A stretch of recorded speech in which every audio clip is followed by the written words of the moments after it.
Поправки в Конституцию – это завтрашний день нашей страны. Это будущее каждого ее гражданина. Голосование по поправкам в Конституцию – уникальный шанс для нашего поколения изменить жизнь свою и своих детей. Такой шанс выпадает нечасто. В Конституции появится очень важный блок о социальных поправках. Речь об обязательствах государства по социальной сфере.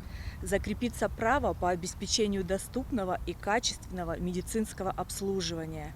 Важны поправки, касающиеся пенсионного обеспечения и социальных пособий, материнского капитала. Теперь не будет никаких разночтений, какой будет прожиточный минимум, как рассчитывать прожиточный минимум. Теперь все понятно, есть формула.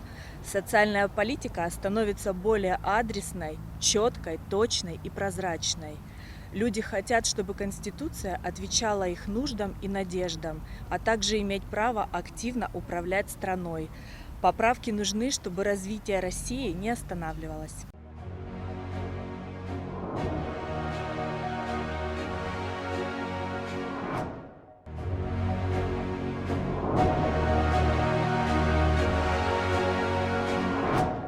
1 июля я обязательно пойду голосовать. Нравится, что здравоохранение должно быть единым для всех, без разницы, что оно в Москве или в населенном пункте, каком-нибудь поселке отдаленном или деревне. Это нравится.